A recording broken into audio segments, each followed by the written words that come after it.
ओम वंदे गौ मातरम। मित्रों, बिना भूख के भोजन करने से विष बनता है, ये हम सब जानते हैं। और समय पे कई बार भूख नहीं लगती तो बहुत बड़े प्रश्न आते हैं कि हमें समय पे भूख नहीं लगती तो हम कभी भी भोजन कर सकते हैं। ये आयुर्वेद ये कहता है कि समय पे भोजन करना चाहिए और बिना भूख के भोजन नहीं करना चाहिए। तो मित्रों, इन दोनों बातों को हम आपके सामने स्पष्ट करेंगे और तीसरी बात एक और स्पष्ट करेंगे कि आप कैसे जाने कि आपको भूख लगी है, क्योंकि कई बार हमें पता ही नहीं चलता है भूख लगी है और नहीं लगी है, हम उसका अंतर नहीं कर पाते। हमें कोई चीज़ दिखती है, खाने का मन करता है तो हमारा मन रुकता नहीं है और हम महसूस करते कि लार तो बन रही है, भूख लग गई, चलो खा लेते हैं। तो मित्रों, आज हम इस सारे प्रश्नों के आपको उत्तर देंगे, सारी बातें आपके सामने स्पष्ट करके बताएंगे कि कैसे आप समय पे भोजन कर पाएं, कैसे आप भूख के साथ भोजन कर पाएं और कैसे जाने कि आपको भूख लगी है तभी आप भोजन करेंगे तो अच्छा है। तो इस विषय को हम विस्तार से आपको आज स्पष्ट करेंगे ताकि आपको सारी बातें समझ में आ जाए। मित्रों, आपको एक बात और बता दूं, अन्न को पचने में 6 से 8 घंटे का समय लगता है। यानी कि अन्न जो हम अन्न खाते हैं भोजन के रूप में, उसको पचने में 6 से 8 घंटे का समय लगता है। और उसमें पेट साफ होगा जरूरी नहीं है, पर हाँ हमारे जठर से निकल जाता है, हमारी आंतों से यानी कि ड्यूडेनम वगैरह हमारी बड़ी छोटी आंत से निकल जाता है। उसके बाद बड़ी आंत और रेक्टम में वो जाके रहता है तो उसमें समस्या नहीं होती है। वो जब सुबह साफ होता है तो हो जाता, कोई दिक्कत नहीं होती, पर वो भोजन हमारा पच जाता है। वो 6 से 8 घंटे का समय वो लेता है। अब कुछ डायबिटिक पेशेंट है जिनको डॉक्टर कहते हैं कि आपको 2-2 घंटे पे कुछ खाते रहना है। तो मित्रों, यदि आपको 2-2 घंटे पे कुछ खाना पड़े तो ध्यान रखिए, आप फल खाइए, रोटी या कोई अन्य वाली चीज़ें आप मत खाइए, ये आपको नहीं पचेंगे और ये आपके बॉडी में टॉक्सिन्स की मात्रा बढ़ाएंगे, जिससे आपकी बॉडी में एसिड की मात्रा बढ़ सकती है या गैस, एसिडिटी और कब्ज की समस्या आपको रह जाएगी, जो आपको लंबे समय में उसके दुष्परिणाम देगी। तो यदि आपको 2-2 घंटे में खाने की जरूरत है, डायबिटीज वजह से डायबिटीज का आप समाधान कर सकते हैं, डायबिटीज आपकी ठीक हो सकती है, परमानेंट आप दवाइयाँ छोड़ सकते हैं। इसी वीडियो के डिस्क्रिप्शन में दवा मुक्ति और वायरस के प्रभाव, इन 2 प्लेलिस्ट में हमने ऐसी वीडियोज दी जो सालों से आप दवाइयाँ खा रहे थे, हजारों के रिपोर्ट निकाले हैं, लाखों के ऑपरेशन करवाए, समाधान नहीं हुआ है, कॉम्प्लिकेशन बढ़ रहे हैं, उन सभी रोगों पर आपको वीडियो मिलेगा। अपनी समस्या अनुसार वीडियो देखिए, चुनिए और अपने रोगों का समाधान आप कर सकते हैं। तो मित्रों, ये हमने इसलिए ऐसे वीडियो बनाए हैं। अब हम आज के विषय पे आते हैं। मित्रों, विषय क्या है कि हमें बिना भूख के भोजन नहीं करना है, कैसे समझे कि भूख लगे समय पे भोजन करना है। अब सबसे पहले हम तय करते हैं कि हमें भोजन कितनी बार करना है, क्योंकि कुछ लोग ऐसे होते हैं जो सुबह बेड टी लेते हैं, उसके बाद नाश्ता करते हैं, उसके बाद दोपहर का खाना होता है, शाम को 4 बजे उनको स्नैक्स चाहिए होता है और रात का खाना होता है, उसके बाद रात को दूध भी होता है। तो इस तरह वो 6 बार करीब खाते पीते हैं। उसके अलावा पानी तो अलग से ही है, वो पानी तो हम भोजन में गिनते ही नहीं ना, तो 6 बार उनके बाद खाया जाता है। और कुछ लोग ऐसे होते हैं जो ना उनको बेड टी भी नहीं चाहिए, शाम को 4 बजे का स्नैक्स भी नहीं चाहिए, हाँ सुबह का भोजन और रात का भोजन या उसके बाद रात को सीधा दूध या शाम का भोजन, जो भी आप कह लो। तो कुछ ऐसे लोग भी होते हैं। तो सबसे पहले आप डिसाइड करें कि आप भोजन कितनी बार करना चाहते हैं। अब कभी कुछ लोग है तो है ना जिनको ऐसी मानसिकता होती है कि भोजन नहीं खाएंगे, एक बार कम करिए तो उनको ताकत नहीं लगती है, मतलब वीकनेस आ जाएगी। तो ये आपकी मानसिकता होती है और बात कुछ नहीं होता है। तो मित्रों, जो आप भोजन का समय डिसाइड करते हैं उसमें एक चीज़ ध्यान रखिए, कम से कम 6 घंटे का गैप 2 भोजन के बीच में आपका होना चाहिए। और यदि आप 3 बार अन्न खा रहे हैं तो आपका रात का भोजन का समय जो सूर्यास्त से पहले का होगा तो अच्छा है, क्योंकि सूर्यास्त के बाद यदि आप भोजन करते हैं, अन्न खाते हैं तो वो आपको नहीं पचेगा। ये आयुर्वेद का नियम है मित्रों। यदि आप 3 बार अन्न खाते हैं तो कुछ लोग होते हैं कुछ डाइट प्लान वगैरह फॉलो करें, वो एक ही बार अन्न खाते, तो वो आपको जो डाइट प्लान आप ले रहे हैं उसके अनुसार वो जो बता रहे हैं आप उस अनुसार फॉलो करिए, क्योंकि वो उनकी जिम्मेदारी है, वो हमारी जिम्मेदारी नहीं है। पर हाँ, जहाँ 3 बार या 2 बार अन्न का सेवन करें तो वहाँ ये नियम लागू होता है जो हम आपको बताने जा रहे हैं। अब आपको समझना क्या है मित्रों, कई बार क्या होता है कि आपने सुबह 7 बजे या 8 बजे नाश्ता किया, उसके बाद आपका लंच टाइम है 1 बजे का, तो आपने जो 7-8 बजे जो नाश्ता किया, आपने भरपेट अच्छे से नाश्ता कर लिया। अब आपको लंच टाइम में भूख नहीं लग रही है, क्योंकि आपने सुबह नाश्ता अच्छे से किया, तगड़ा नाश्ता किया, तो आपको भूख नहीं लग रही है। पर लंच टाइम हो गया, भोजन नहीं करेंगे तो उसके बाद आप भोजन नहीं कर सकते हो। तो ऐसी स्थिति में आप क्या करोगे, बड़ा असमंजस हो जाती है कि भूख नहीं लगी है, भोजन कैसे करें। तो आप भोजन कर लेते हो, फिर बाद में वो तकलीफ दे देता है, क्योंकि उसके बाद वो पचता नहीं है, पेट में भारीपन देता है और बहुत सारी समस्याएं खड़ी कर देता है। वहीं जब आप दोपहर का भोजन यदि थोड़ा लेट कर दो तो आपका रात का भोजन भी लेट हो जाएगा, तो आपका जो भोजन 8 बजे 9 बजे होगा वो आपको पचेगा नहीं, इसलिए वहाँ भी आपको समझना पड़ेगा। तो इसलिए जो मुझे सही लगता है ना कि 2 बार अन्न का सेवन करिए, सबसे बेटर है। यानी कि सुबह आप निकलते हैं घर से या घर में ही है तो सुबह 7 से 9 के बीच में आप भोजन कर लीजिए, सुबह का भोजन सुबह 7 से 9 के बीच में कर लीजिए और रात का भोजन, शाम को भोजन जो है आपका 6 से 7, लास्ट से लास्ट 7 के आपके बीच में हो जाए, यदि आपको रोग विशेष नहीं है, कोई बड़े रोग नहीं है तो यदि आप ये करते हैं, आप बोलेंगे इतना लंबा गैप, करीब 10-12 घंटे का गैप हो गया तो बहुत लंबा गैप हो गया, तो यदि आपको बीच में ज़रूरत पड़ती है कोई फल वगैरह खा लीजिए जो आपको भूख भी लगने देगा और साथ ही आप समय पे भोजन भी कर पाएंगे, आपको समस्या नहीं आएगी। जब 3 बार का भोजन करते हैं तो आप एक बार जो भोजन करें वो पचा नहीं, दूसरी बार आपका समय हो गया वो पचा नहीं, तीसरी बार का समय हो जाएगा, तो ऐसी स्थिति में आपको नुकसान कर जाएगा।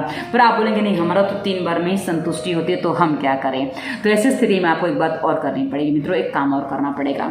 आप भोजन करने से पहले आधा पेट सलाद खा लीजिए, यानी कि आपको जितनी भूख है ना उसका आधा पेट आप सलाद खाइए, उसके बाद भोजन करिए। कैसे? आप जो भी सलाद खाएंगे, कोई भी सलाद लीजिए, उसको एक सलाद आपको लेने, जैसे ककड़ी खानी है भरपेट यानी कि आधा पेट ककड़ी खा लीजिए, गाजर खानी है आधा पेट गाजर खा लीजिए, मूली खानी है आधा पेट मूली खा लीजिए। 2-3 चीज़ें मिक्स करके मत खाइए, वो अच्छी नहीं होती, वो हमारे स्वास्थ्य के लिए अच्छा नहीं होता है।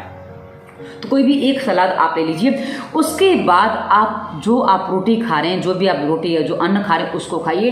इससे आपका क्या होगा, आपका जो भोजन है वो जल्दी पच जाएगा, तो आपको भोजन के समय पे दोबारा भूख लगाएगी, यानी कि आप अन्न की मात्रा कम खाएंगे, अन्न कम खाएंगे, तो इससे क्या आपका पेट भी भरेगा, आपका मन भी भरेगा। और मित्रों यदि आप सोचते हैं कि भी हम सलाद नहीं खाना चाहते हैं तो आप एक काम करिए, आपका जो दूसरी बार भोजन का समय हो रहा है उस समय आपको भूख नहीं लग रही है तो आप भोजन थोड़ा कम कर दीजिए, पर उसको भोजन करने में यानी कि भोजन खाने में समय उतना लगाइए जितना आप पहले जितना ले रहे थे उतना खाने में समय लगाते हैं। माना कि आपको 4 रोटी की भूख होती है, आप 4 रोटी नॉर्मली खाते हैं, आपको 4 रोटी खाने की आदत है, तो अभी जो आपको रोटी खानी है मित्रों उसको 3 कर दीजिए, क्योंकि यदि आपको समय पे भूख लगानी है तो आप उसको 3 रोटी कर दीजिए और 3 रोटी उतनी देर में खाइए जितनी देर में आप 4 रोटी खाते हैं। जी हाँ, समय उतना ही रखना है आपको, समय कम मत करिए, क्योंकि आपका जो भोजन है मित्रों जब आपकी जीभ के पास रहता है ना उसको स्वाद आता है, पेट को गले को कोई स्वाद नहीं आता है, पर आप फटाफट उतार देते तो आपकी जीभ का काम पूरा नहीं होता, आपके मन का नहीं भरता है, तो आपको ऐसा लगता है कि हमारा पेट खाली रह गया। और यदि आपका मन भर जाए तो आपका पेट भी भर जाता है, ये हमने कई बार देखा है, क्योंकि यदि आपका पेट ज़्यादा खाने से भरता है तो आपको समय पे भूख लगानी चाहिए, जो नहीं लग रही, इसलिए हम आपको ये समाधान बता रहे हैं। यदि उतना खा के आपको भूख लग रही समय पे कोई समस्या ही नहीं है आपके लिए, पर नहीं लग रही इसलिए हम आपको बता रहे हैं ताकि आपको स्पष्ट हो सके कि आपको क्या करना है। तो आप थोड़ा सा अपने भोजन को कम कर दीजिए ताकि आपको समय पे भूख लग सके। अब भूख लगी ये कैसे समझे, क्योंकि सबसे बड़ी समस्या भूख लगी हमें समझ में कई बार नहीं आता और हम कई बार छलावे में छल जाते हैं। छलावे में कैसे छल जाते हैं, कुछ भोजन देखा, अच्छा भोजन बनाए, खाने का मन कर रहा है, चलो खा लिया जाए, जो होगा देखा जाएगा, और ऐसी स्थिति में कई बार हमारा शरीर रोगी हो जाता है। अब ये आप कैसे समझे कि हमें भूख लगी है या नहीं लगी है। तो भूख नहीं लगी तो कम खाइएगा, लगी तो अच्छे से खा सकते हैं। तो इसको समझने के लिए एक छोटी सी बात आपको बता दूं कि जब आप कुछ खाते पीते हैं, पानी पिए कुछ भी खाते हैं, तो आपको डकारें आते हैं। आप नोटिस करिए डकारें आती हैं, अक्सर डकारें आती हैं। तो यदि आपको डकार आ रही है और डकार में कोई भी टेस्ट या कोई भी स्मेल नहीं आ रही है, एकदम फ्रेश डकार आ रही है, तो समझ लीजिए आपको भूख लग गई है, आपका पेट भोजन करने को तैयार है और आप भोजन कर सकते हैं, कोई समस्या नहीं है। पर यदि उसमें पिछले भोजन की स्मेल आ रही है कि उससे पिछले से पिछले भोजन की भी स्मेल आ रही है, तो समझ लीजिए कि आपका पेट बिल्कुल भी अभी भोजन करने के लिए तैयार नहीं है, आपको भूख नहीं लगी, आपका भोजन पुराना वाला हजम नहीं हुआ है, पेट में भारीपन दे जाएगा और आपने खा लिया तो गड़बड़ हो जाएगी। ये आपको समझने का तरीका, क्योंकि मैंने नोटिस किया है मित्रों कि मैं कभी कभी जब रात को कुछ हैवी चीज़ खा लूँ ना, तो कभी कभी सुबह मुझे जब 6-7 बजे भी तक भी उसकी डकार आ रही होती है, तो मैं समझ जाती हूँ कि आज मैंने गड़बड़ कल कर ली थी, तो मुझे अब भोजन नहीं करना है। तो मैं तब तक भोजन नहीं करती हूँ जब तक वो डकारें शांत ना हो जाएंगी, वो डकार स्मेल वाली डकार शांत ना हो जाए, उसके 1 घंटे बाद आप भोजन करेंगे। यदि लंबा समय चल गई, क्योंकि कभी कभी क्या होता है ना मित्रों, आपने भोजन बहुत गड़बड़ कर लिया, बहुत ऐसी कुछ चीज़ें खा ली हैं, तो आज के दोपहर की भोजन की जो स्मेल आप कल सुबह तक भी मुंह में मिलेगी, डकारों में मिलेगी। तो यदि ऐसी स्थिति बन रही है ना मित्रों, तो आप जाने दीजिए समय, कोई दिक्कत नहीं है, ये समय जाने देंगे तो आपका पेट सही हो जाएगा। और यदि ऐसे में आपने भोजन कर लिया, पक्का पक्का पक्का आपको गैस, कब्ज, एसिडिटी और न जाने क्या क्या तकलीफें वो दे जाएगा और ये भोजन आपके शरीर के लिए विष बन जाएगा मित्रों। तो ये आपको समझना पड़ेगा कि भूख कैसे लगती है और भूख कैसे पता करके भूख लगी है और ये असली भूख है कि नकली भूख है। कई बार क्या होता है ना, बोला ना भोजन दिखता है तो लग रहा है नहीं खाएंगे तो चक्कर आ जाएगा, ना ना ना चक्कर नहीं है, क्या चिंता मत करिए। और लग रहा है कि चक्कर आएगा और स्मेल भी आ रही है तो आप पानी पी लीजिए, आप पानी का शरबत बना के पी लीजिए। आप बोलेगा हमें डायबिटीज़, हम पानी नहीं पी सकते, तो कोई बात नहीं, आप फल खा लीजिए, अन्न मत खाइए। एटलीस्ट अन्न खाने के लिए आपका शरीर तैयार नहीं है, अन्न को अवॉइड कर दीजिए। आपको भूखी लगी है ना, फल खाइए। हम विकल्प आपको दे देते हैं, पर आप जो खाना चाहते हैं वो भी आप नहीं खा सकते, तो इसमें आपको सावधानी रखनी पड़ेगी। तो मित्रों, आशा है आपको स्पष्ट हो गया होगा कि बिना भूख के भोजन कैसे नहीं करना है और समय पे भोजन आप कैसे मैनेज कर सकते हैं। तो ये बात आपको स्पष्ट हो गई होगी। अब मित्रों, डिस्क्रिप्शन में हमने आपको आगे स्वास्थ्य नियम, प्राणायाम के अलावा कभी मत करना, वायरस के प्रभाव, ऐसी प्लेलिस्ट भी दी है। उसके अलावा सरल भोजन, क्योंकि भोजन बनाने का तरीका सही हो तो भोजन जल्दी पचता है, और घरेलू उपचार भी हमने प्लेलिस्ट दी है, और फालतू विचार मुक्ति भी हमने दिया, ताकि आप फालतू के विचारों से मुक्त होकर अपने आप को निरोगी बना सकें। और इंस्टाग्राम, फेसबुक का लिंक भी, हम वहाँ बहुत सारे मोटिवेशनल थॉट्स देते हैं जो आपको जीवन जीने में सहायता करेंगे। और हमारा नंबर भी अंत में हम देते हैं, क्योंकि यदि आपको समस्या है, आप कंसल्टेंसी करना चाहते हो, उसके लिए हम नंबर भी देते हैं। और ये वीडियो आपको कैसा लगा अवश्य बताइएगा। धन्यवाद। वंदे मातरम।